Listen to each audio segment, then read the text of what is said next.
২০০৫ সালের এক বাস্তব ঘটনা, যেখানে মানবতা দেখিয়েছিল মানুষ নয় বরং বন্য পশুরা। ঘটনাটি ঘটেছিল ইথিওপিয়ায়, যেখানে মাত্র ১২ বছর বয়সী একটি মেয়েকে ৩ জন দুর্বৃত্ত অপহরণ করে। তাদের উদ্দেশ্য ছিল মেয়েটিকে জোর করে তাদের একজনের সঙ্গে বিয়ে করানো। যখন মেয়েটি রাজি হচ্ছিল না, তখন তারা তাকে শারীরিকভাবে নির্যাতন করতে থাকে।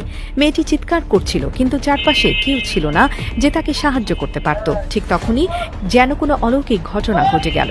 ৩টি বিশাল আফ্রিকান সিংহ হঠাৎ করে জঙ্গলের মধ্য থেকে দৌড়ে এসে সেই অপহরণকারীদের আক্রমণ করে। দিশেহারা হয়ে তারা মেয়েটিকে ফেলে পালিয়ে যায়।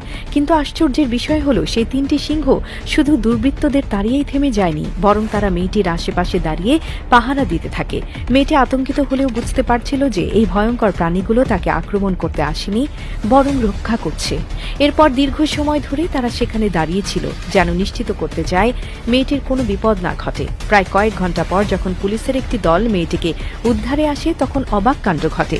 সিংহগুলো কোনো প্রতিরোধ না করে শান্তভাবে সরে যায় এবং গভীর জঙ্গলে ফিরে যায়, যেন তাদের কাজ শেষ। তারা মেয়েটিকে রক্ষা করেছে।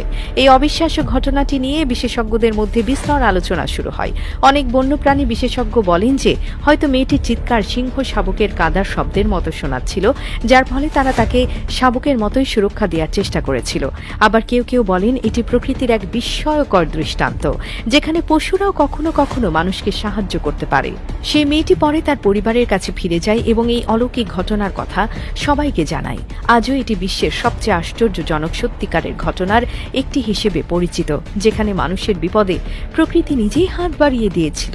ভাবুন তো, কতবার আমরা সিংহদের শুধু ভয়ঙ্কর শিকারী হিসেবে দেখে থাকি, কিন্তু প্রকৃতির কিছু নিয়ম মাঝে মাঝে এমন ব্যতিক্রম সৃষ্টি করে যা আমাদের ভাবতে বাধ্য করে, সব প্রাণী কি সত্যিই হিংস্র?